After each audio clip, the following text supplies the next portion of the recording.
Hello and welcome to podcast.init, the podcast about Python and the people who make it great. You can follow us on iTunes, Stitcher, or TuneIn Radio, and you can contact us by giving us feedback on iTunes. Contact us on Twitter, we're podcast_init. You can email us at hosts@podcastinit.com or leave comments in our show notes. And we also recently added a Google Plus page at +podcastinit, the Python podcast. We donate our time to you because we love Python and its community. If you would like to return the favor, you can send us a donation with details on the site. Everything that we don't spend on producing the show will be donated to the PSF to keep the community alive. We're recording today on August 8th, 2015. Your hosts as usual are Tobias Macy and Chris Patty, and today we are interviewing the core developers of Nikola and Pelican about static site generators. So, could you please introduce yourselves? Justin. Certainly. My name is Justin Mayer. I lived in Japan for a while, came back to Southern California where I'm originally from, and I design and build software here, both web applications, mobile applications. Some other things, I speak at conferences occasionally. I've spoken at PyCon, DjangoCon, Southern California Linux Expo on a variety of topics, including static site generators. Currently working on two major projects. One is monitorial.net, which is a Python-powered server security monitoring tool to help you have a better understanding as to whether your servers have the latest security updates applied and other sanity checks. And the other one is Uprise, which is spelled with two I's. And Uprise is focused on providing a better concert ticketing experience and eliminating concert ticket scalping, which of course everyone hates. Also, love craft beer, good wine, traveling, and tinkering with things, whether that's keyboards or computers or really anything that I can take apart. Excellent. Roberto, how about you? Okay, my name is Roberto Alsina. I live near Buenos Aires in Argentina. I work for Canonical on things I am not free to discuss at this moment, so that's going to be awkward. I have been involved with Python for a really long time, have spoken at different conferences and all that stuff, have done a bunch of projects, which are all pretty much abandoned, except for Nicola at this point. But I have had a lot of fun with it, and I love the language, so I write about it and talk about it in conferences and all that stuff. Other than that, just a regular guy, nothing really interesting. I doubt that. So how did both of you get introduced to Python? I started using Python when I created a commerce business a few years back, importing products from Japan and other countries in Asia. And I needed a way to get the order data out of the order system into the payment processor. And then after that, into the logistics service that I was using for picking, packing, and shipping. And it was a very cumbersome process initially. I had to export things as CSV files and then figure out how to get it into the respective services, and Python made it easy for me to write a couple of scripts to do that. And it was something that I needed to automate. Python seemed like a good tool for the job, and that's how I started using it. And then I needed to publish something years later and was looking for a way of publishing things that was a little bit better suited for what I was trying to do than WordPress or Drupal or any of the other common PHP-based publishing tools allowed. And that's how I came across static site generators and Pelican. And then eventually, like I said before, that sort of parlayed into Monitorial, which uses Python across the board, everything from the agent that runs on the server to the web service that it communicates to the web application that end users log into. Roberto, why don't you tell us how you got introduced to Python? Okay, this is going to make me look even older than I am, but it was 1996. And I was starting to play with Linux, and I was trying to write code. I was not much of a programmer yet, not that I am now, but anyway, I was really beginning. I was beginning to program. I was really frustrated with C and C++, and I wanted to write graphic interfaces for applications. So I found something that was called Xforms, which was sort of free graphical toolkit that nobody remembers anymore. And I also hated that I had to write the programs in C. So I learned Python, and the first thing I did was write a binding from Python to this graphical toolkit, which I released and nobody used in 1996, like I said. And then I forgot all about it until 2009, when I actually tried to build it again and it still worked, which was surprising. I kept using Python for different things. I was a network administrator, so I wrote little tools, things like that. And I pretty much have not really used any other languages since then. So it has been almost 20 years, which now that I think about it is scary. And I have been working with it. I started keeping a blog somewhere around year 2000, and I always used custom things I built, and I was doing static site generators since pretty much back then. Nicola is the first one that's actually public and other people are using, so a really long, convoluted way to get here. But I basically wrote Nicola because I didn't like the other static site generators, because I couldn't import my really complicated blog I had, which inherited the path structure from software that nobody even remembers now anymore.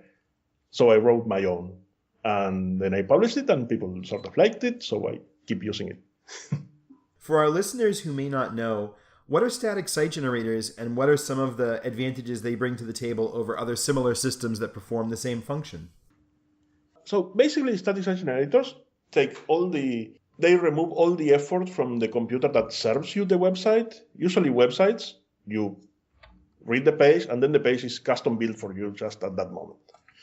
It checks things with databases, it runs programs on the server, and does all sorts of things, so that in the end you end up with HTML text in your browser, right? In a static site generator, all that happens happens much earlier in the process. It happens on somebody else's computer, then the results are uploaded to the server, and that means the server already knows what you want. It will give you the static web page you really need, and that's all it's going to give you. No code runs on the server, no database runs on the server, and that means the server doesn't do much. It's really light, doesn't need a lot of resources, has a much smaller surface to have security issues, and usually works faster.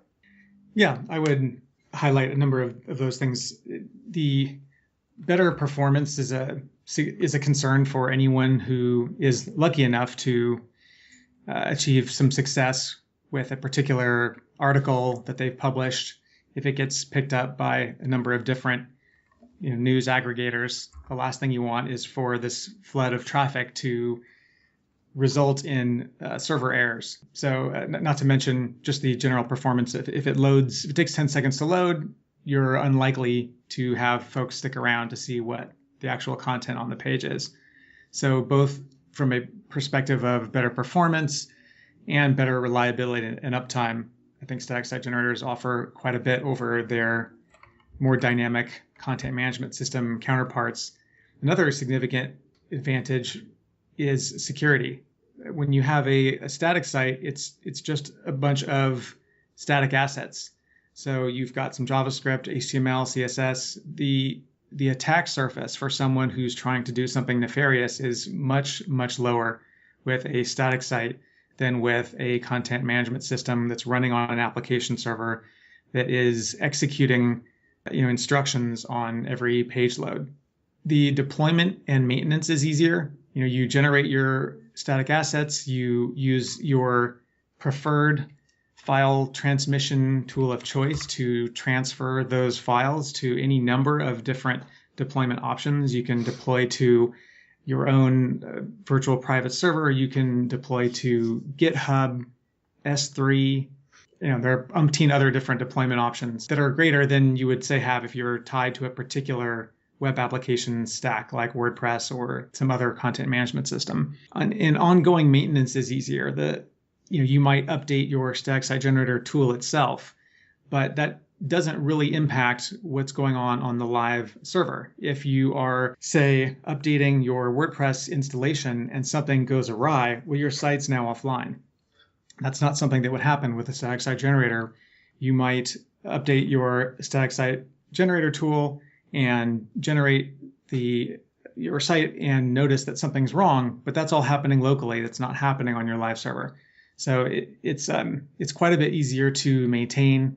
I also find that it's easier to version your content. So if you're just dealing with text files on your own system, you can store those in a version-controlled repository, whether that's Git or Mercurial or whatever your tool of choice is.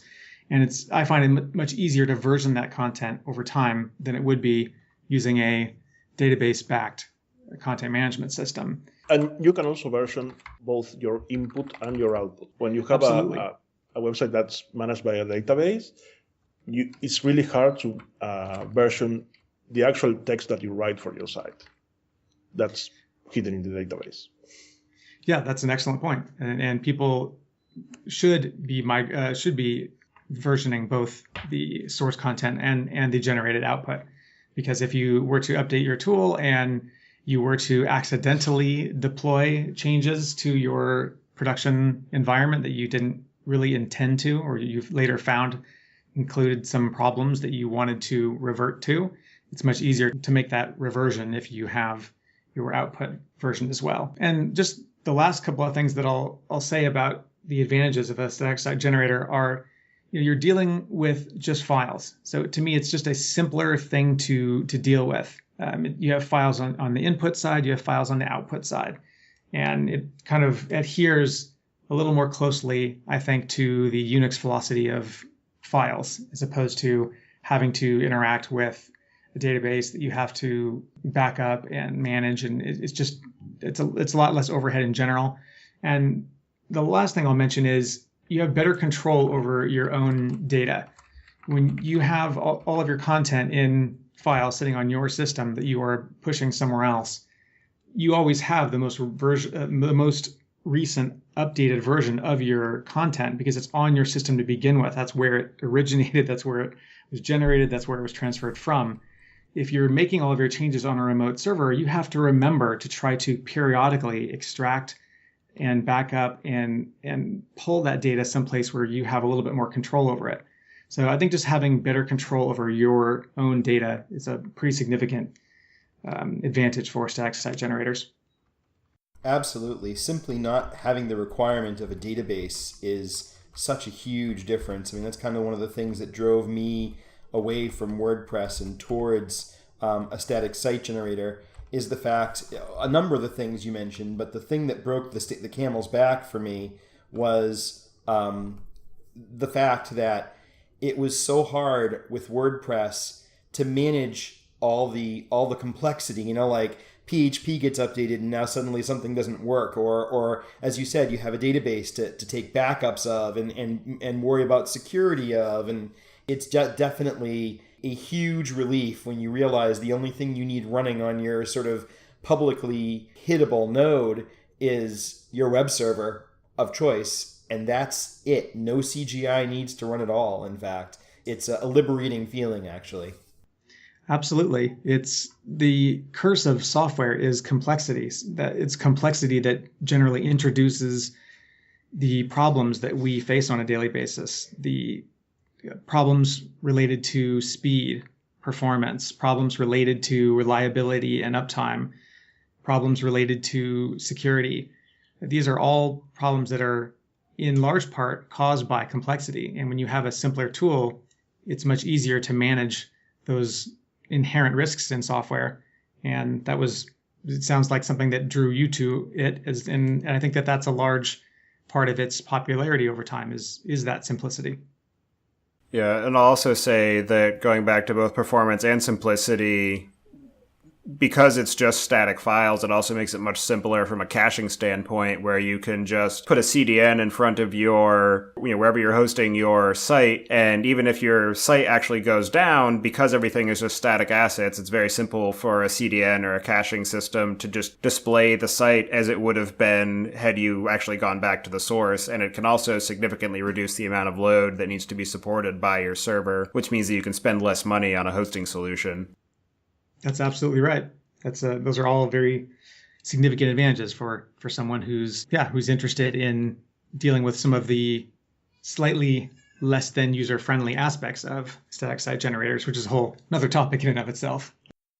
And the other advantage as well, going back to your point about ownership of your data, is that it prevents vendor lock-in because since all of your content is just in static files and usually written in either Markdown or restructured text or some other form of simple markup, it really makes it a lot easier to take that content and move it to a different tool chain and not have to deal with any potential data loss in the migration or issues with incompatibilities between your source and destination systems because all it is just text.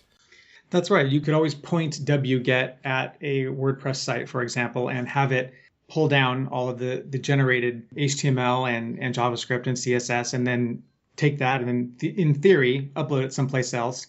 So there are ways of migrating other things, but I agree that it's really not a one-to-one comparison. It's much, much easier to migrate something that's a static site to begin with. There are issues with using sort of a blunt force tool like wget to mirror the contents of a site. If you try to migrate a WordPress site that way, you're going to end up with uneditable files because you download a post and it's going to be the whole page. It's going to have all the Chrome around it, all the decoration, all the sidebars and all that stuff. And in fact, most of that is going to be broken anyway after you move it to another site. You cannot actually edit that anymore. It's just a read-only copy, and it's not the same thing.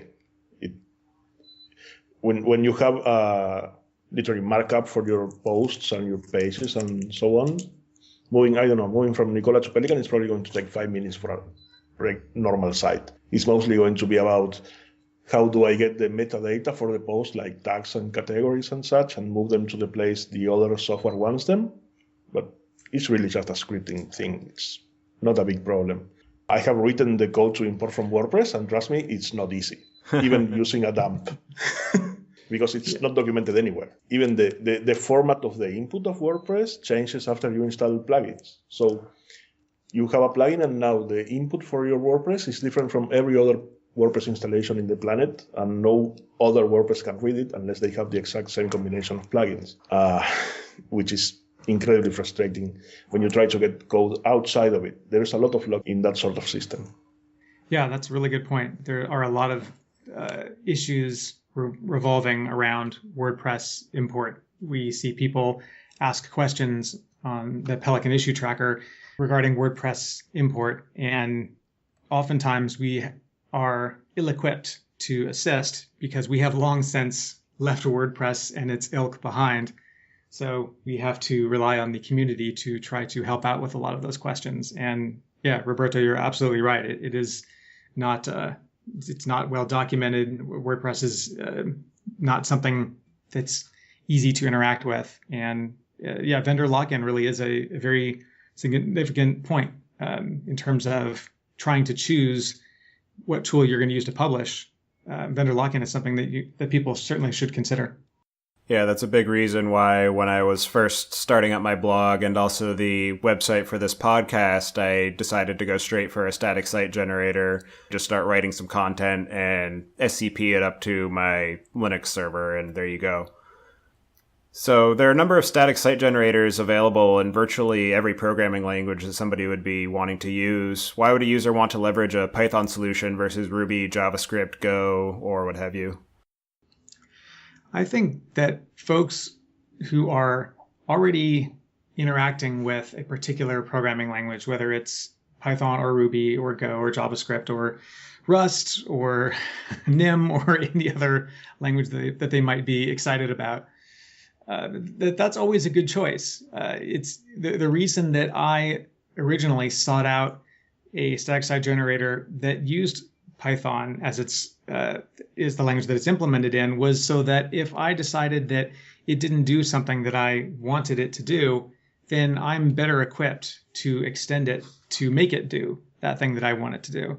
So just to use Pelican as an example, I found that it did not apply certain typographical enhancements in the output when I first started using it.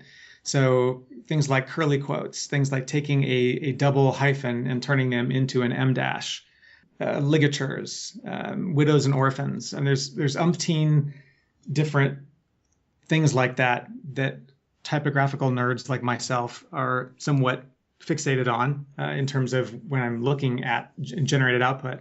So I submitted a pull request to add that particular feature. So I don't know that there's too many things that are specific to Python that make it, sort of heads and shoulders a better solution for a static site generator than any other language. Obviously, there are a lot of libraries. So for example, the typographical enhancements that I'm talking about, I was able to leverage a library called Typography in order to do that. I didn't have to write that myself. So library availability would be a factor.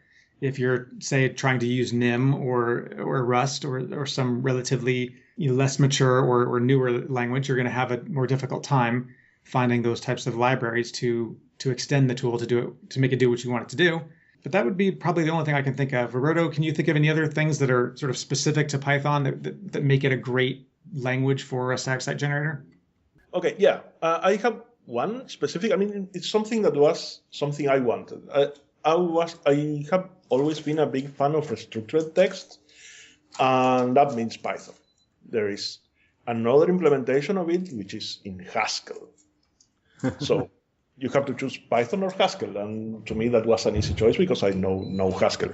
So, in fact, in Nicola, we try to support as many markups as we possibly can, and Python is really good at that because we have restructured text, we have 6 implementation of Markdown around, we have text style, text to tags, and so on and so forth. There's an absurd number of markups, and that's important because people can then write in whatever they actually feel comfortable writing with. In my case, that was restructured text, and that meant Python.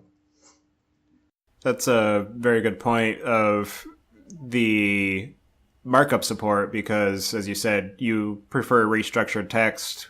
Some other people may prefer Markdown, and having good broad support for various markups does make Python a very good target for that. I know that in Ruby, some of the static site generators there use Haml as the markup language because it's something that's been popularized as an add-on for the Rails framework.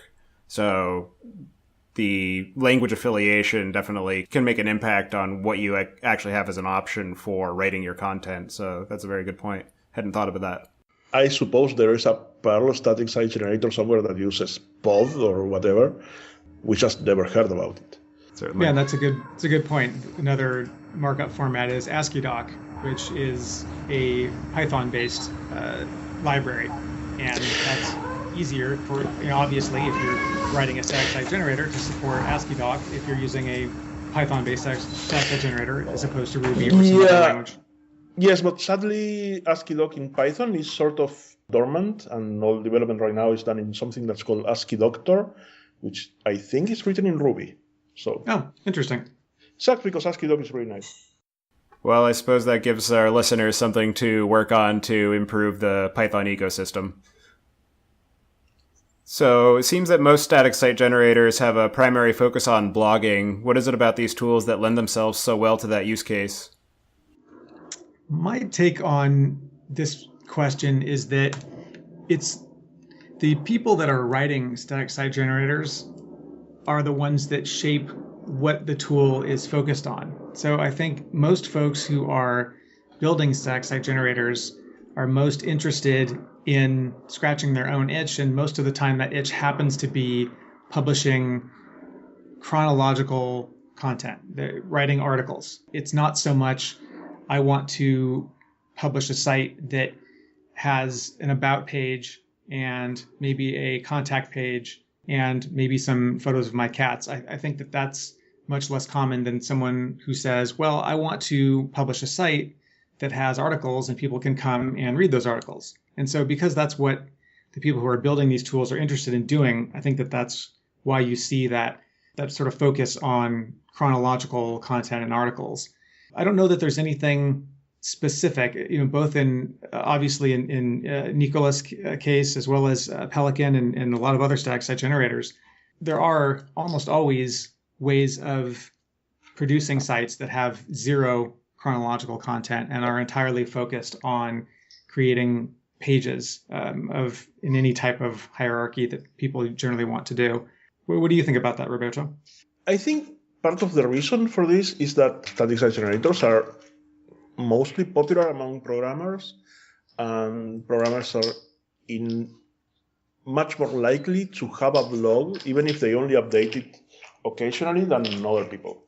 Also, the programmers are sort of fanatic about workflow and optimization of their workflows. And that means that they really appreciate what happens because how do you work on a program? You start a branch or whatever, then you write code, then you commit, then you push, then you release. And static site generator has pretty much the same workflow. You start a post, you write in it, you build it, and then you release it. It's more or less the same thing. The workflow is really programmer-like. And that's probably also why we have so many static site generators, because as we all know, programmers like to rewrite things. We always think that we can do it better than everybody else. So we start a new static site generator just for our site. I think that's mostly why this happens. And then we also get a lot of requests about sites that are not blogs, because then we have to write sites for our programs. So they also need a site, and that's not a blog. But yeah, I think a lot of the feature set of static site generators is forced by the audience, which is still at this point mostly programmers. Yeah, and I'll add too that I think part of what lends static site generators so much to the blogging use case is that because they're generally focused around a repeatable task of generating the site in the same manner every time, and most of the time you're not going to be iterating that many times on a content page or an advertising page, whereas in a blog you're constantly creating new pages, and so having that workflow of being able to add those pages in a repeatable and consistent manner is more well suited to blogging than it is to just creating a landing page, for instance. Yeah, there are still advantages to using a static site generator to even for a site that doesn't include any blogging or chronological articles. So as an example, the use of templates is really one of the key points of value, I think, for a static site generator. For example, if you have a header, a footer, a sidebar, something that's supposed to be consistent across pages, using templating systems like Jinja, for example, or Mako, or other non-Python based templating systems, you can create the layout for those elements and change them in one place. If you were, say, to have even only 5 pages and you thought to yourself, well, I'll just do this using HTML and I don't need a static site generator, it's only 5 pages, you might find very soon that when you have to modify something in a footer across 5 different pages 5 times, that process gets old and tiresome and tedious very quickly. And that's one of the advantages that using a static site generator offers, is because it is built on top of that templating system to begin with.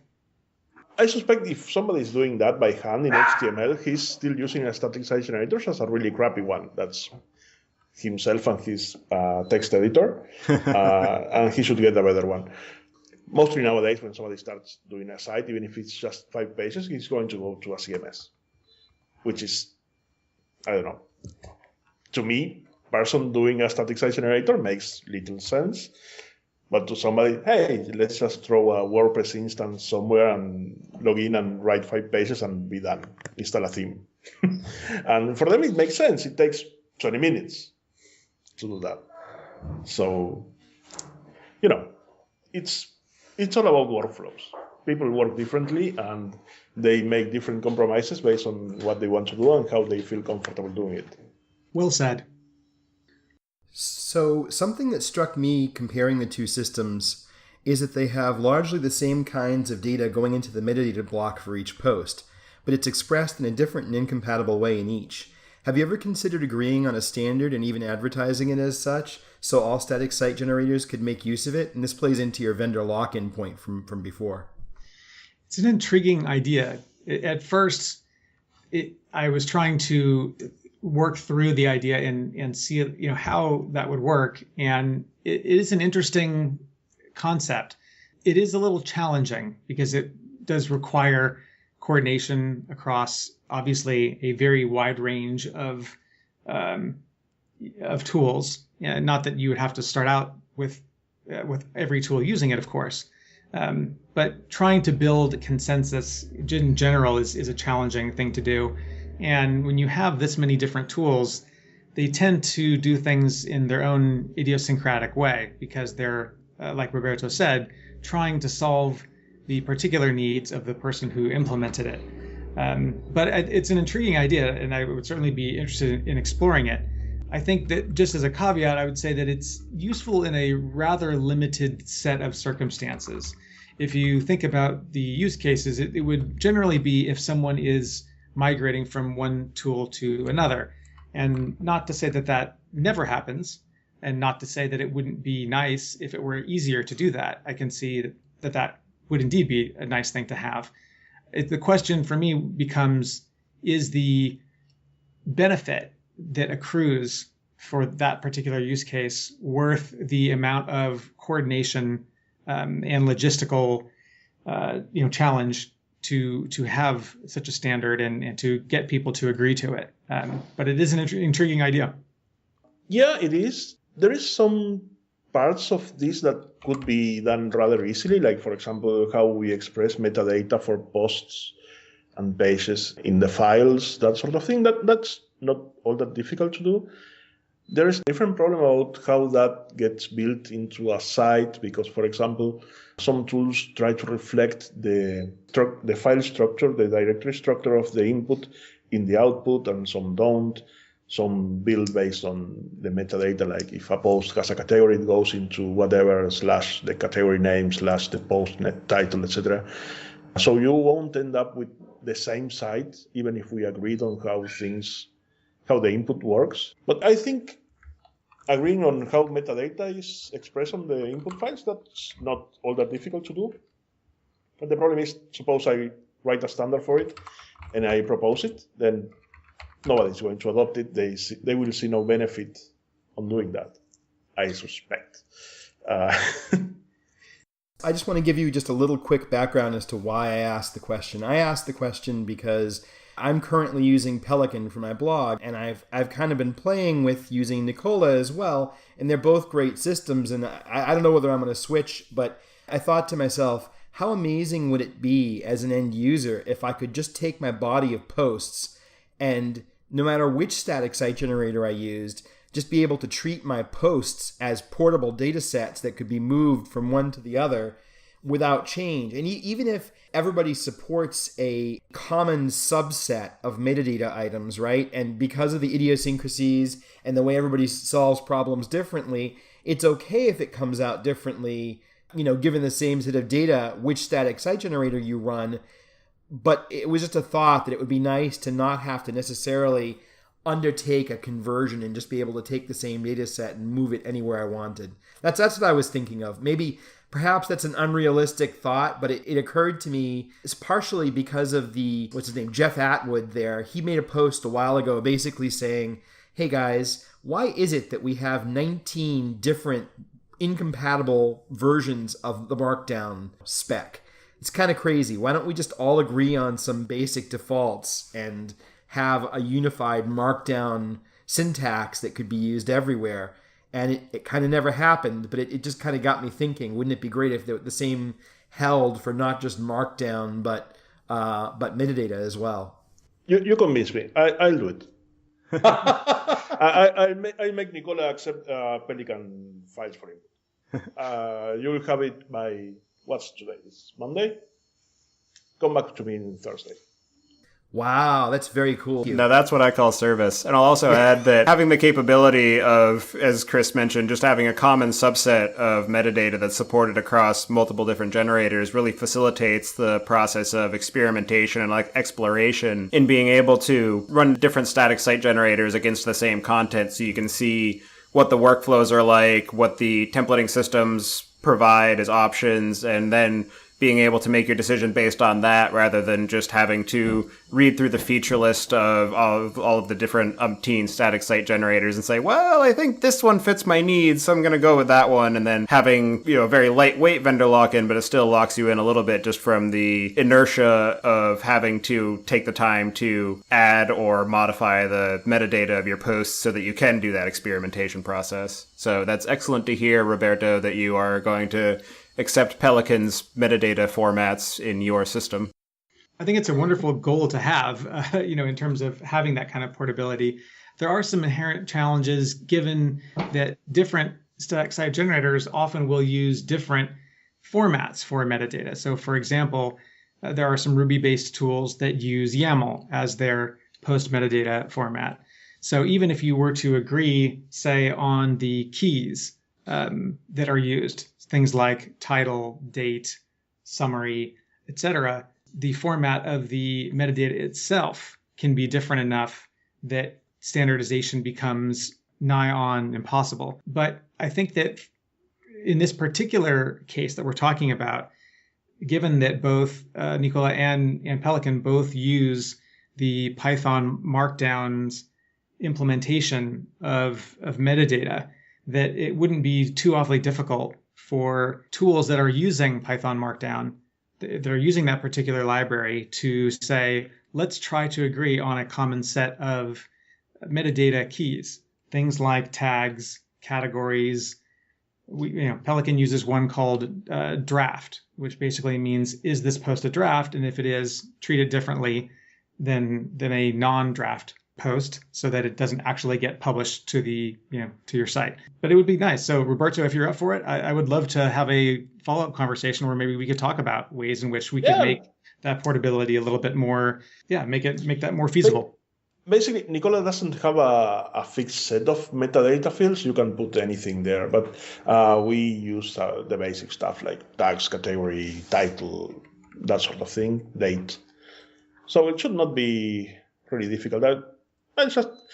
Luckily, a couple of months ago, I made that a plugin, so I can just replace it with another one, override it, and then it reads Pelican posts. It's probably not all that hard. Like I said, give me a few days. I have ample free time at lunch. Yeah, and that's great for interoperability, between the two. But I think that there's this very interesting, broader point, which is if there are other tools out there that use the same format for metadata, it would be nice if we had some common agreed upon. So yeah, I would be interested in exploring that. So I think that's I'm glad that you guys brought it up. You know how you find what's the common parts of the metadata, right? You try to use the metadata from the other guy in your program, and then the parts that you can use, that's the common part. So I will know what the common part is in a couple of days. Sure. So Pelican also allows the ability for people to put in whatever arbitrary metadata that they want into their posts. So that's just part of the underlying Python Markdown library. And any keys and values that are put into that metadata can be used on the template side of the equation to perform whatever type of related operations you want to do. But there are things that where the tool behaves differently. So like I said before, with whether it's draft or whether it's tags or categories, there are certain things that Pelican does look for. And if we could find a way of standardizing those kinds of commonly used keys, that would be really a really interesting idea. Yeah, let's do it. So the themes in Pelican and Nicola have very different feels, and one of the things that initially drew me to Pelican is the larger catalog of themes available. What are some of the challenges involved in creating a theme for a static site generator? And as a tie-in to this discussion of compatibility, what are some of the challenges that could be overcome in terms of making a theme that could be used among either both Nicola and Pelican, or even maybe against other site generators, as long as they're using the same templating system? Basically, a theme takes a bunch of things that's called the context. Mm-hmm. And a static site generator provides, each one provides completely different things there. Standardizing that would be 10, 50 times harder than standardizing the input format. For example, we have like magical things that you write link colon / tag name, and it will link to the tag name, and that's not going to work anywhere else because something I came up when I needed it. It's totally just random. There is no design behind it, and I suspect most other SSG have the same sort of thing. I don't expect that's doable. The main reason why we have few themes is that I suck at HTML. Most of the latest themes have been done by other people, and the few I've done, I just took another theme from another SSG and stole it. And it's rather easy. I mean, I can steal any theme in probably about half an hour nowadays. I have practice. I just take the output, split the HTML in pieces, and make it into a template. It's not difficult. Well, Roberto, as opposed to saying you steal it, why don't we just say that you are proactively adopting successful themes used in other projects? We all build upon the backs of giants, right? Oh, yeah, I keep credit. No, I don't really steal it. Come on. I only take things where the license allows me to, take it and change it and do it my own. But yeah, that's the main thing. I mean, Nicola is already a pretty old thing. It has 3 years. It's 3.5 years old. And I don't like that we have so few themes. But the main reason is that we don't have much in the way of actual web people working on it. And that's mostly why we have few themes. I agree with that. That's exactly what I was going to say, is that if you look at the types of people who build static site generators and the types of people who are most interested in using static site generators, these are, shall we say, terminally minded folks, people who are comfortable using a terminal, people who are comfortable typing in arcane commands into a command line. And this is a very different type of person, generally speaking, than someone who spends a lot of their time thinking in more, shall we say, artistically creative ways. I just think there are different skill sets. And so the other part of it, aside from different skill sets, is motivation, particularly if you're talking about the person, actually in either case. People want to publish their content. Their goal for either creating or using a static site generator is that they have this content and they want to publish it. And they want to do it as easily and as painlessly as possible within reason. And I think that the idea of saying, okay, well, in addition to creating and or learning how to use a particular tool, I'm going to also craft a brand new theme. I think that most people, that's just a bridge too far. And they're more interested in utilizing a theme that someone else has created. And so when you have like 98% of people interested in utilizing the themes that the other 2% have created, you sort of end up with this somewhat of a less large a catalog as perhaps the particular ecosystem might want. But to answer the underlying question, it's not that themes are all that difficult to create.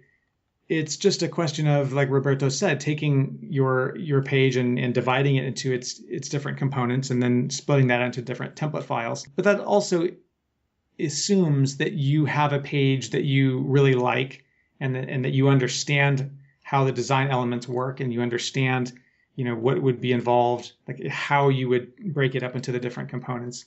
And I think that there's just enough friction there. It's not a huge challenge, but it's enough to get people to say, I think I'll just use something that someone else created. Guilty as charged. Yeah. I think we all are. Yeah, basically, I started sort of an initiative to get a new theme in Nicola because I hated the ones we were shipping. And what I did was exactly that. I went, I think, to Octopress, and I found one that I liked. It was called Lanyon, and I totally copied it. And it works exactly the same. But yeah, I don't like doing web pages. It's weird to say that when you're writing a program to make web pages, but I don't. It's a common sentiment, and it's funny that you mentioned Lanyon. A member of the Pelican ecosystem contributed a version of Lanyon for Pelican as well. I mean, it's a very nice looking theme that comes from, the Jekyll universe, and yeah, I think that that's a very common approach. Someone who sees something that they like and says, oh, that would be cool if it existed for my tool of choice. And at that point, it's not too difficult because the creative work's already done, and they just have to do a little bit of the shoehorning into the format that the particular tool expects. And it's something that's an issue, I think, for a lot of different tools. And it would be just going back to this question of like, would it be possible to create a cross tool theme standard, for lack of a better word? I agree with Roberto's assessment. If having post metadata standardization is hard and challenging, themes are going to be that much harder. They're just architected in such a way that they're very peculiar and in particular to the underlying tool. And it's not impossible, but I think it would be very challenging to do that. Yeah, I recently decided that I want to try and create a new theme from scratch. And like you said, having to do all the creative work right up front and figure out, okay, these are all the different elements that are going to be on the page. This is how it's going to be structured. Coming as a non-designer, somebody who's, as you said, very much terminally focused, it's just so much of a different portion of your brain and thought process that you have to employ that so far I've had a couple of false starts. And one thing that I can say is that as far as trying to think of an approach to simplify that is, I know that with Pelican, you can just override the base theme incrementally. And I believe Nicola has the same capability as well. And so that's going to be my approach going forward, is because particularly using a templating engine, when you're starting from scratch and you're trying to just design, for instance, the frame of the landing page, trying to include all of the different templating syntax and account for the various metadata elements that might be included, it gives you a hindrance in being able to get started, because since you're starting from scratch, because you're not overriding things to begin with, it prevents you from being able to actually create the page and see what your results are so far. And so I think that starting from those base templates and just overriding things incrementally will be a much better approach, because then you do have the capability of, okay, I'm going to generate the page, see what actually resulted from these changes, and then just keep going in that manner. Right. One of the things that, just as an interesting anecdote, Alexei was the person who originally created Pelican back in 2010. And just to show you sort of someone who's creating a static site generator and who's trying to decide how they want the styling to work, he came across a post from 2009 in Smashing Magazine and said, "Oh, I like this design," and essentially repurposed it as as sort of the design for the site that he was trying to create for himself. And to this day, that's the default theme in Pelican until we replace it with something different at some point in the future. But to me, it's very telling that this is the sort of way in which even tool designers and builders approach things. They find something that they like and say, well, I'll just use that rather than trying to handcraft something myself. The default theme for Nicola was an absolutely horrible theme I had on my personal website until we replaced it with Bootstrap, which is like the worst idea ever, because every site looks like Bootstrap. And we still have that one as default now. I hope I can replace it with something decent. So perhaps we can put the call out to our listeners that if anybody out there is a Python developer, or even not a Python developer, but maybe listening to the podcast, who has some design skills, maybe help these folks out and write some excellent looking themes for these static site generators so we can have our cake and eat it too. And also improve the adoption of Python as the best tool for everything under the sun. Excellent. Very well said. So Pelican and Nicola seem to be the most widely used projects for creating static sites using Python. What do you think is the key to that popularity? It's funny when I think about this question. I had originally, when I was searching for a static site generator, this was back in 2011, I believe. And at that time, there was still a very decent number of static site generators, nothing compared to the number today that's probably an order of magnitude higher. But at that time, and I still have this document that I used in terms of jotting notes down, like, okay, well, there's this tool, and I wrote little notes next to each tool so that I could come back to it later and try to make a decision as to which tool I wanted to use. And this was even before. Roberto, I don't think you had written Nicola at this point, so it's not in my list. Probably not. And so, one of the items that was on there was Pelican, and it says, I'm actually looking at my document. It says updated frequently, many contributors, good documentation. And to me, I mentioned that only because I think those are the reasons why these tools are so popular. I think that anyone who's trying to make this evaluation, right? Even though, as we've mentioned before, your ease of migration, your data portability, your lack of vendor lock-in is improved using a static site generator, there's still this feeling that if I choose a tool and then I decide that there's this other tool that I'd rather use, I'm going to have to do a lot of work. And that's probably true to some degree. And so people have this feeling of, well, I want to try to choose wisely. And I think that some of the things that people look for when they're trying to make that determination is, how active is the development? How many contributors are there? What does the ecosystem look like in terms of extensibility, plugins, and themes? I think that the documentation is key, and Nicola in particular has excellent documentation. I think Pelican, we could do better in that regard.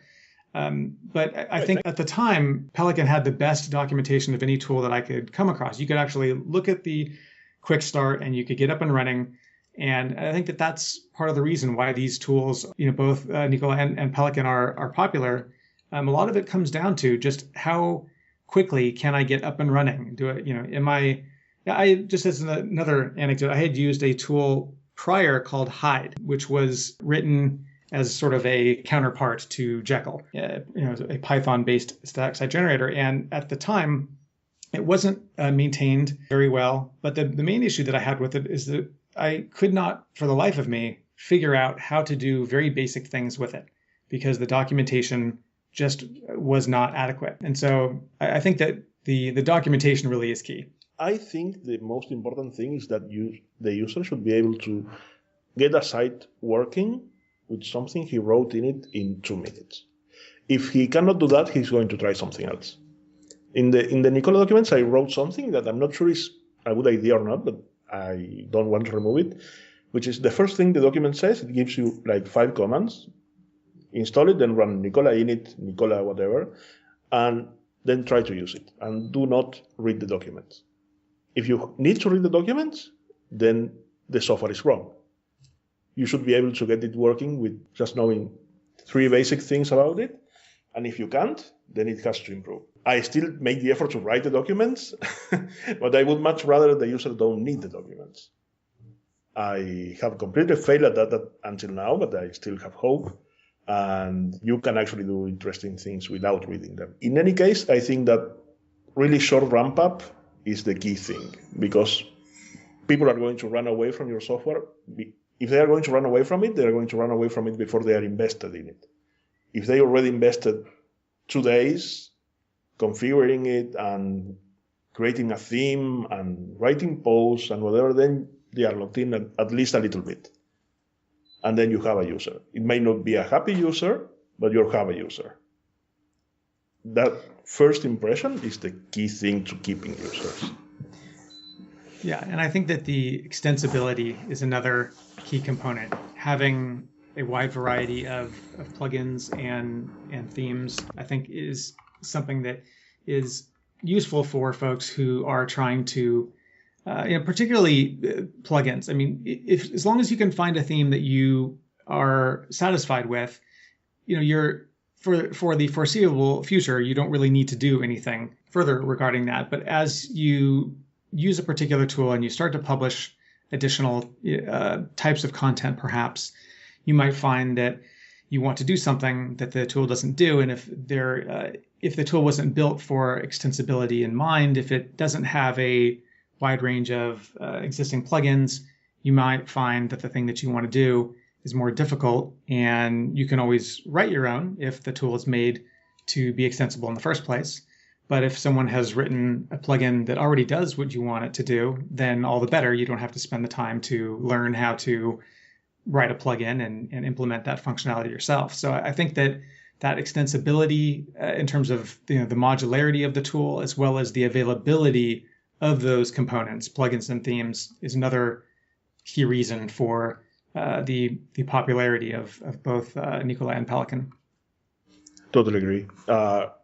Writing plugins should be as easy as possible because everybody wants something that the tool doesn't do yet, and they can either write it themselves or just going to have to ask developers for it. And if the plugins are easy to write, it's more likely that they will do it. Actually, I am surprised. At some point, I did some statistics on Nicola, and we had this was a long time ago, we had 100 sites working with Nicola, and we had 45 contributors to the code base because everybody found things that Nicola didn't do, and they added those things.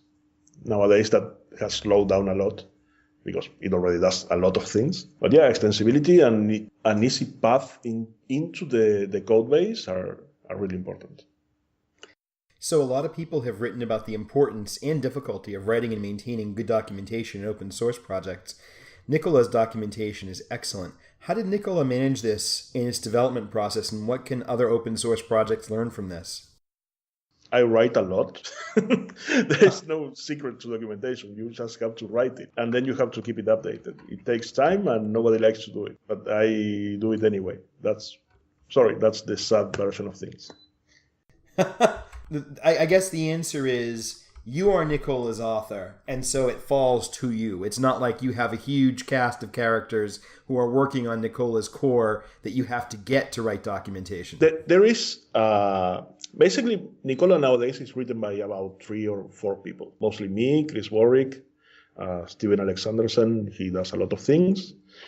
He's the one that knows HTML, so I want to keep him happy. And I am the one that writes most of the docs because I don't hate writing docs. I do that a lot. And I want it to be documented. So if I want it to be documented, I need to write it. That's how it works. I'm not going to reject a branch because it doesn't have documentation. So I need to add it.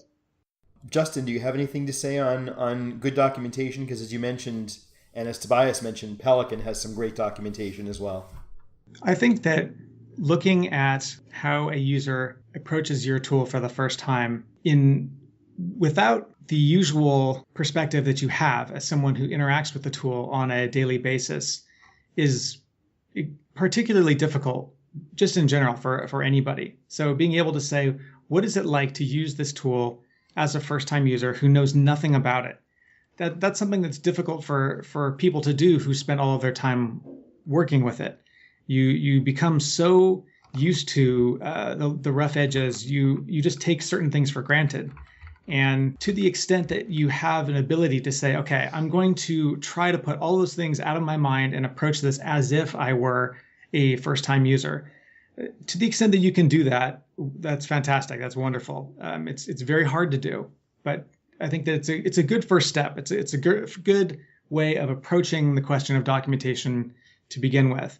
And then having a open forum for people to suggest improvements is another useful tool. I think that it doesn't happen as often, perhaps, as one might like. We will receive pull requests that say, I found this particular thing confusing and think that it should be clarified. That's much more common than someone says, I found this particular part of the documentation confusing, and here's a pull request that adds some additional language to potentially make it less confusing. That does occur, just not at the same frequency as someone who is saying, I found this confusing. You guys should fix it. But I think that at least encouraging people, and when that does happen, by the way, we will often ask them, hey, if you don't mind, would you consider perhaps submitting a pull request to clarify? Because we don't know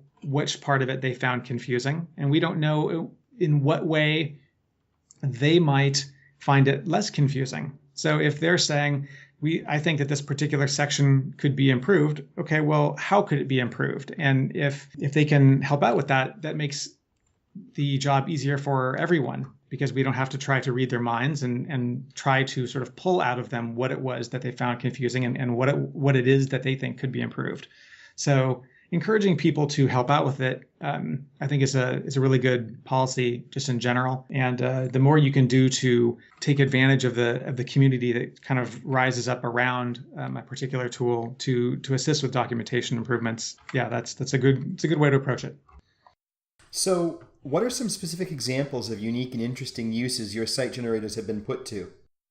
Well, it's funny. I just from the perspective of the types of experiences that sometimes I have just interacting with the web in general, I have found interesting. So, I think, I can't remember, it was probably 2 years ago or so, I came across the website for the Linux kernel, which is at kernel.org, and found that they use Pelican to publish that site. And I thought, well, that's really cool. I know this is, perhaps not exactly what the question was designed to elicit, but I just found it interesting that not only the types of unique and interesting uses, but also the types of organizations that use it. Like Debian uses it as well for their news site. Chicago Linux Users Group, the translation solution called Transifex, and they use, if you go to docs.transifex.com, you see that they also use Pelican. So I just find that that's kind of interesting, is the types of places that it shows up in the wild. In terms of unique and interesting uses, I think one of the things that fascinated me was the concept of embedding Jupyter notebooks, which I guess used to be called IPython notebooks, into posts. So you can have, actual, sort of Python code, in your content that's supposed to be static. It's really interesting the types of things that you can do when you have, again, going back to this concept of an extensible ecosystem. Folks will write all kinds of interesting things, like the ability, if you look at the liquid tags plugin for Pelican, you'll see that it has support for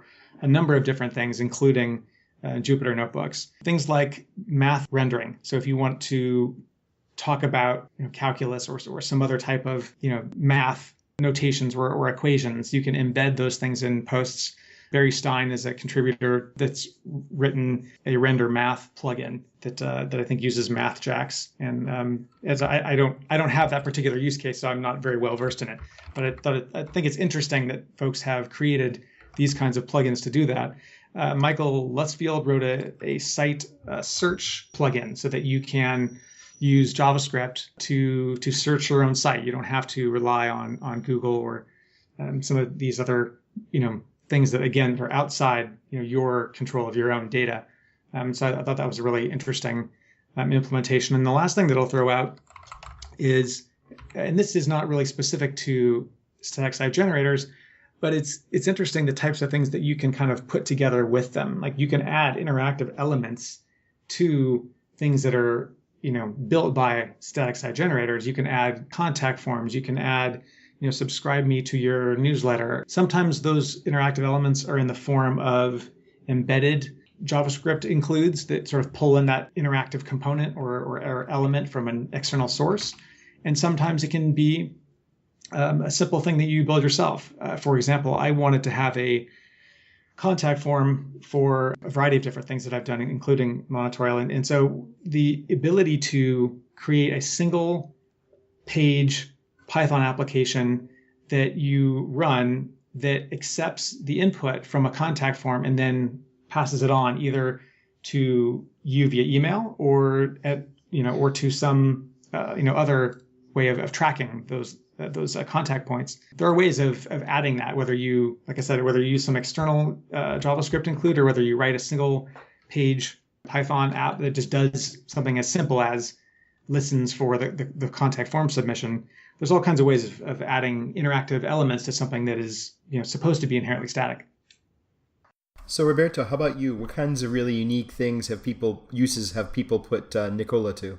I have a few good ones, but he mentioned them already.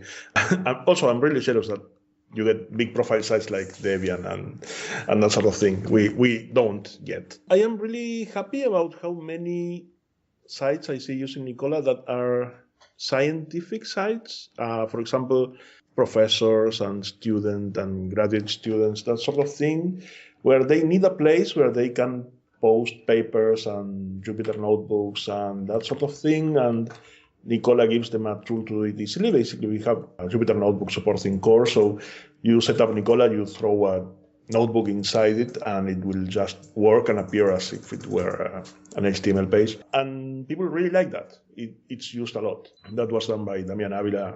I am really happy that he did it. There is a bunch of interesting astronomy and things I have no idea what they are, because they are in fields of science that I know nothing about, like chemistry and that sort of thing. And also a lot of math, which is something that makes me really happy because I am a frustrated mathematician.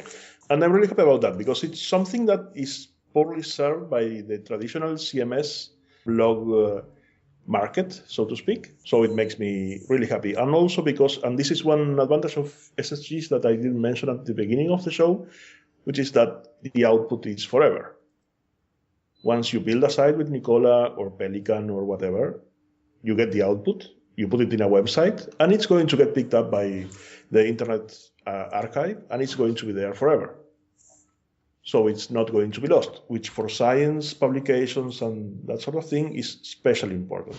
In fact, we have a plugin that every time you deploy something, it tells the Internet Archive to go and get it, so that it gets archived immediately. So that's something that makes me really happy, because I have seen how much knowledge is lost because of sites that go away. And I feel that Nicola and other SSGs do a good job of preserving that knowledge forever, and that's cool. Absolutely. I think you're right. And I think that organizations like Archive Team are a really great example of how people come to the realization of, oh my goodness, I've just invested man years of time into writing posts for Posterous or whatever other sites, that large sites that just end up going away, and then you've lost everything. And file with an unknowable XML file in it, and you have to rebuild it somewhere else. Exactly. Yeah, that is definitely a drag, to say the least, and that is definitely a really huge feature of these static site generators. So Nicola's flexible deployment architecture, a specific example being the use of do-it tasks, seems to lend itself to some interesting use cases. What was the inspiration for that? I saw do it, and my website was taking like an hour and a half to build. So I said, you know what? It may be a good idea to only build the parts that are needed. And do it is really cool software, and it does incremental rebuilds really easy. And that was the first feature Nicola had. Even before it could actually build websites, it could build them by pieces and only build the part that was needed. So basically, I don't remember the name. Sketino72 is his handle on GitHub. He's the do it author, and it's awesome. And Nicola is actually built as a collection of do it tasks. Nicola doesn't have a main, so to speak. It just creates a bunch of tasks, and then do it does what it has to do. And that's really cool. It works really well. And then for deployment and such, we went the easy way, which is, hey, give me a list of things to do and I will do it. It's basically a shell script. That's one of the things that got me really interested in Nicola, actually, is my use case for static site generation is actually a little bit different from most. I don't generate the site on my development workstation and then upload the output. I do infrastructure as code work and a lot of chef stuff all day. And so I actually built a bunch of chef recipes and cookbooks that actually build the little, droplet or digital domain droplet, and set something up where I check my latest changes out of GitHub every, 5, 10, 15 minutes. I forget what it was. And I generate my output directly on my site. So all I have to do is check my new posts into GitHub, and everything just magically appears out there on my site. And I liked the fact that with Nicola, with the do it idea, I could have some of that little bits of, deploy machinations that are currently in Chef. I could potentially take that out of Chef and write do it tasks to make the deployment, do the custom work that I wanted it to do. That's really interesting. You can make it even easier. GitHub has webhooks. So if you run a really small service in your droplet that only listens on one URL, which is where the webhook is connected to, and then launches Cola or Pelican or whatever, whenever there is an update on the repo, then that also works. And you have to do nothing. And I'll add as well that if you're using Nginx as your proxy server, then you can actually just write that service in embedded Lua so that you don't have to have a separate application runtime, and you can just have it running inside of your host. I didn't know that. Awesome. Yeah, there's a framework called OpenResty that's built on top of that embedded Lua. You can do all kinds of interesting things with it. So, is there any specific help that either of you would like to ask of our audience? Themes. Themes are always good. Yeah, people who actually like HTML and CSS, please contact me. Yeah, the other thing that I would add is, if folks are willing to help out just with reviewing issues and reviewing pull requests, this is a very significant task. Anyone who's ever managed a open source project of any moderate size can attest to the amount of time that it takes to stay on top of and review the large number of issues and pull requests that come in, and that's all great. It's a sign of a vibrant community. It's a sign of a popular project, and that's wonderful. It's I think disheartening for both the maintainers and people who perhaps come to the project for the first time to see a significant number of issues and pull requests that are sort of lacking attention. And to the extent that I think that someone who's not a official maintainer may feel like, well, it's not my place to comment on an issue or to comment on a pull request and to provide feedback on them. But I really couldn't disagree with that sentiment more strongly. I think that it's so highly valuable, it's not just assisting the maintainers. It makes the project so much more pleasant for everyone. So to the extent that folks are willing to help out when they can, that would be much, much appreciated. So before we move to the picks, is there anything that either of you would like to add, or any questions that we didn't ask that you think we should have? Well, you mentioned this, just kind of going back to this question of Markdown and its different variations. I think it's interesting that this idea that Jeff Atwood saw this problem and said, okay, well, why don't we combine our efforts and standardize Markdown. And the funny thing is there's an XKCD comic that talks about this. Like, we need to have a standard. And so someone, there's too many of these. There's, say that there's 15 different implementations. So we need to standardize. Someone writes a standard. Okay, well, now you have 16 standards instead of 15. And I think that that's what Common Mark in many ways has achieved. I don't really see it as the Markdown to rule them all. I look at it as yet another flavor of Markdown that's really no different than GitHub flavored Markdown or multi-Markdown or umpteen other different variants.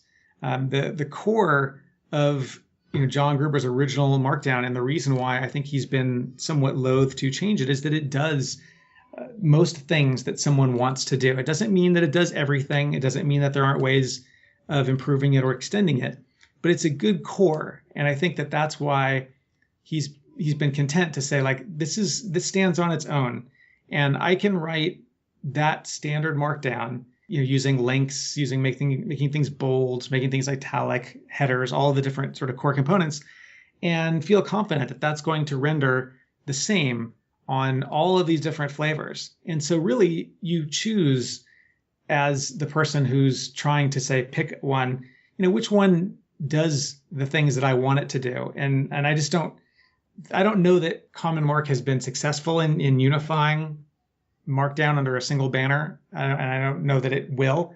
And I think that says a lot for standardization efforts in general. I think it's just sometimes there's a reason for that fragmentation. And I don't know that this just saying like there should only be one, common Markdown is very realistic.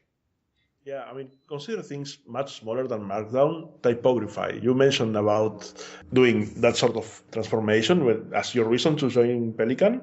At one point, I decided to add typography support to Nicola, and there were 5 implementations. Pelican had a fork. There was the original fork that was abandoned. There was another one for, I don't know, for hide or whatever, and so on. So I contacted everybody and said, hey guys, let's merge all this back together. There was another typography for Django. And typography is really simple software. It's 5 functions, which are basically text replacements. And I couldn't get them all to agree. It's funny that you mentioned typography because I was the one that forked it. It's all your fault. I had been talking to Christian over time, and he had talked about transferring the project to me, and I said that would be great, and then I think he got really busy, and that didn't happen, and we needed it to do something that it didn't do, and so I eventually just said, okay, I don't feel like I have a choice here, and so I forked it, and then not soon afterward, thanks to Roberto, we were able to kind of get it all under one banner again, and that's sometimes you have happy endings like that, and sometimes except for Django typography, that they are still forked. Right. Yeah. I think that standardization just in general is a difficult thing to do. It doesn't mean that it's not worthwhile, but there are times where, as Roberto said, the more complex the particular thing you're trying to standardize is, the more difficulty you're likely to have in standardizing it. And Markdown is like 2 orders of magnitude bigger than typography, so it's probably 1,000 times harder to do it. And nobody wants to do it. That's the main problem. I don't expect the guys in Haskell that write Pandoc are going to be really interested in making it fully compatible with Common Markdown, because they don't really care, and so on. And nobody knows enough to patch every Markdown implementation, because nobody knows how many there are. I mean, we have Misaka, which is written in Go, and so on. There's dozens. And they basically work. The difference between them is minor. It's, okay, this one generates paragraph inside lists, and this one doesn't. But who cares? It looks the same. Right. Yeah. If you look at the Common Mark plugin for Pelican, I would say that, obviously I really don't have any way of measuring how widespread adoption of it is. But if I were to just take a guess based on, mentions in the, in the GitHub issue tracker for Pelican, my guess is that less than 1% of Pelican users are using Common Mark. Yeah, sounds right. I wrote a Common Mark plugin for Nicola. I don't think anybody used it, because we have Python Markdown in core, so nobody sees the need to switch to Common Markdown. Thank you both. So with that, I think we'll move into the picks. For my first pick today, I'm going to choose an Android application called Termux, which is an easy way to get a Linux shell environment set up without having to have root on your device or go through any process of creating a chroot environment. So definitely worth taking a look at that. My next pick is a project I came across recently called Magic Wormhole, which is a way to securely transfer files between 2 computers when there is an out-of-band communication happening. So a way for 2 people to share a password that can be used for generating the 2 endpoints and then transferring files directly between the 2 computers without necessarily being right next to each other, where a USB key is infeasible. The transfer doesn't necessarily warrant the complexity of setting up shared Dropbox folders or any of the other various ways that we have of transferring data. And for my last pick, I'm going to choose the Arrow library for Python, which is a unifying wrapper around the time and date time and time delta libraries, and just gives it a really nice syntax for dealing with time in Python. So Chris, what have you got? For my first pick, this book has been out literally since like the 90s. I don't forget the exact publication date, but it's so well written. I'm so impressed by it that I feel like it deserves a pick. It's the Emacs Lisp Introduction by the FSF. It is just a really beautifully written book that steps you through learning how to program in Emacs Lisp. It's definitely oriented towards new programmers who don't have a ton of experience, but as somebody who's been coding for quite a number of years, I can say it worked pretty well for me as well. It's really great. So that's my first pick. My second pick is 3D Cellular Automata in Minecraft, a first attempt. And this guy basically took the, Conway's Game of Life principles and implemented it as a Minecraft Java plugin. So the results were kind of interesting. It looked like something out of a science fiction movie. Good fun. My third and last pick is Prompt 2 by Panic Software. Those guys have been around for a very long time in the Mac and iOS space, and it shows with this product. It is a terminal emulator, basically, for your iPad or iPhone, and it is just so polished and works so well. It works great with an external keyboard, or even if you don't have an external keyboard, they have these sort of like on-the-go modifiable keys to add to the extra on-screen keyboard. So if you're working in Emacs or something like that, it makes it fairly straightforward, if not, amazingly comfortable to do. It's just a beautifully polished product and definitely worth a look if you have an iOS device and you do a lot of connecting to remote Unix boxes with SSH. And that's it for me. Justin, what do you have for us?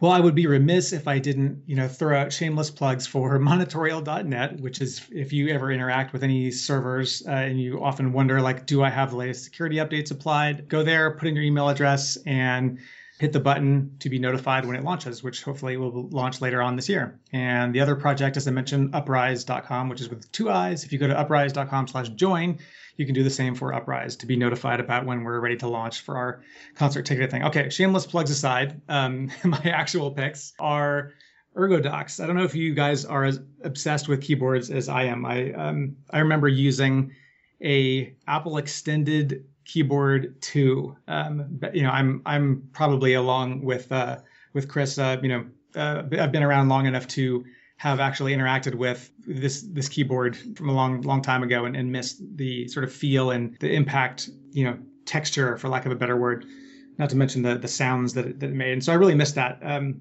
so You're not going to believe this, but I have one right in front of me right now. I'm typing. I actually do believe it. That's fantastic. Somewhere in the move from one place to another, my original Extended Keyboard 2 got misplaced, which I'm sad about. But the good news is that I was trying to find a solution and a solution for a particular problem that I have, which is, think about how many times you hit the backspace key in a given day, right? I mean, it's something that we hit hundreds of times, a day, if not, thousands of times a week.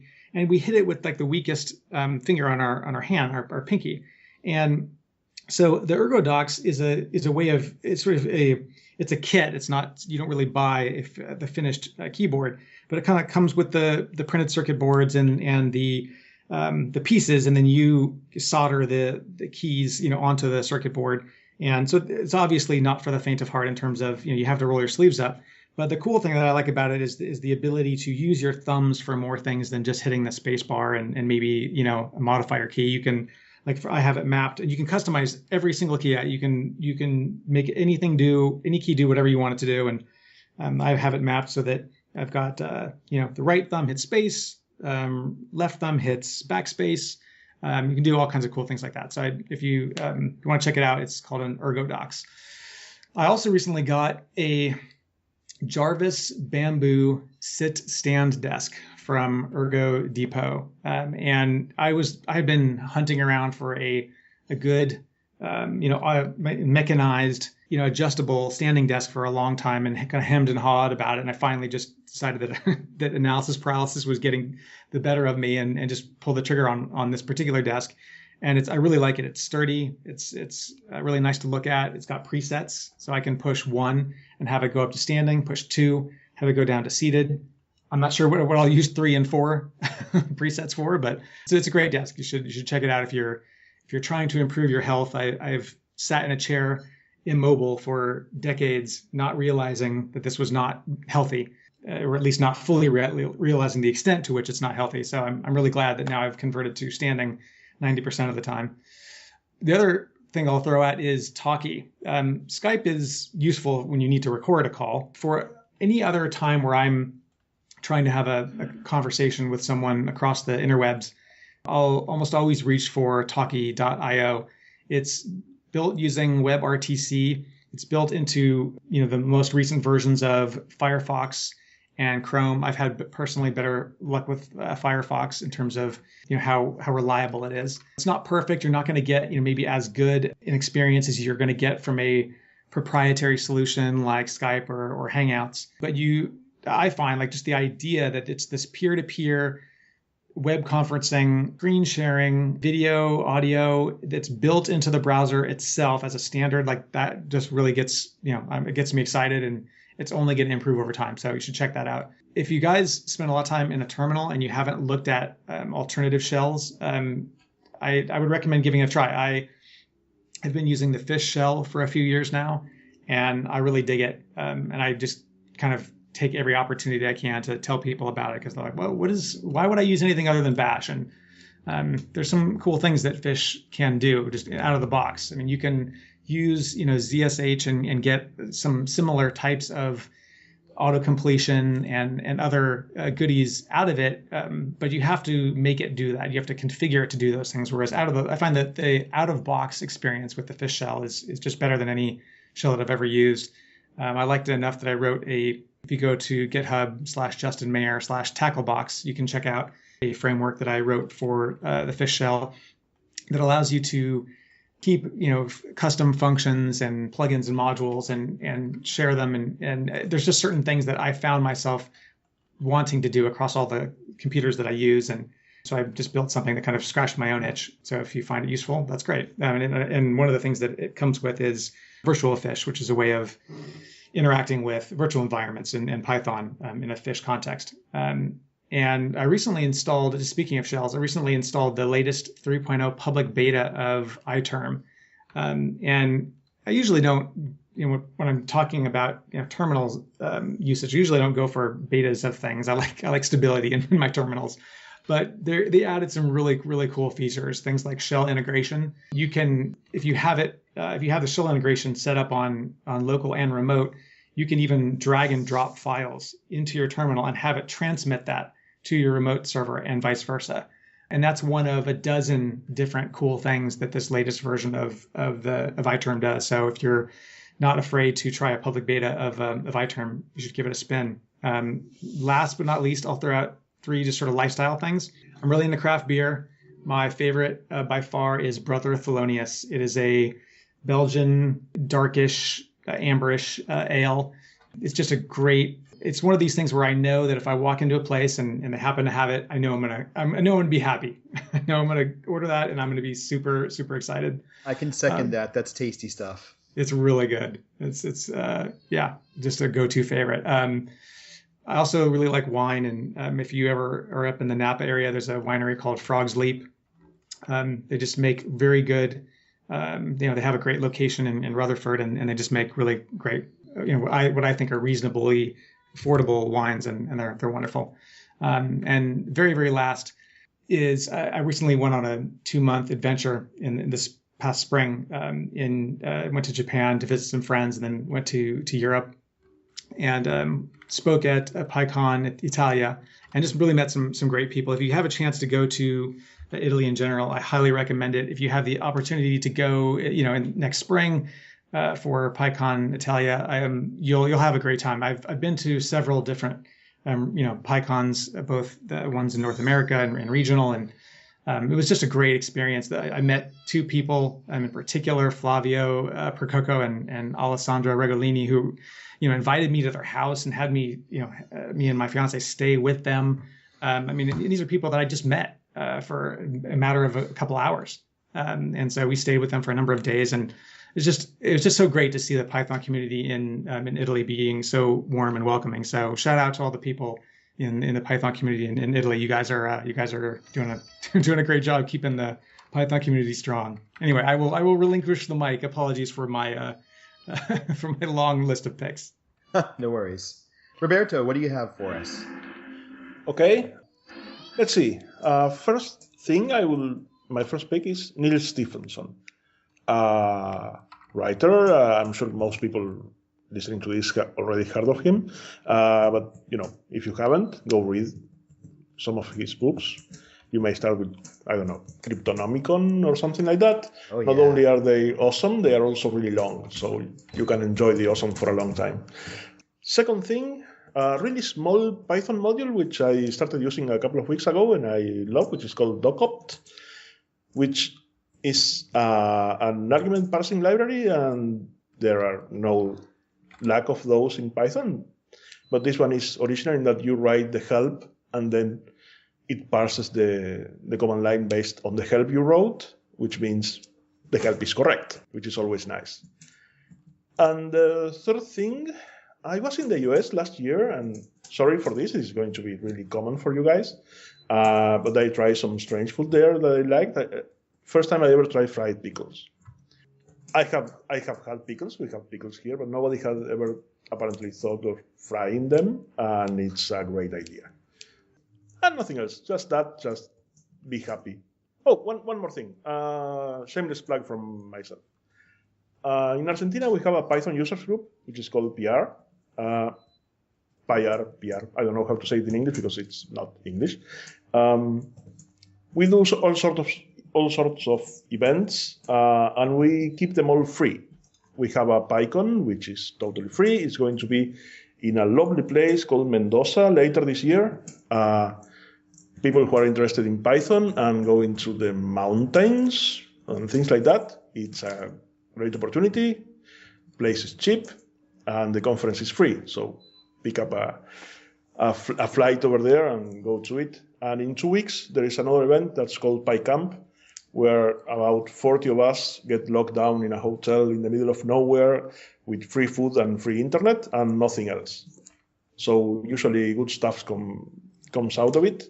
It's a really cool event, and I would love to see things like that in other places. So think about it, and it's a lot of fun. And that's it. Sounds like a good time to me. Yeah. So we'd like to thank you both very, very much for taking the time to speak with us today.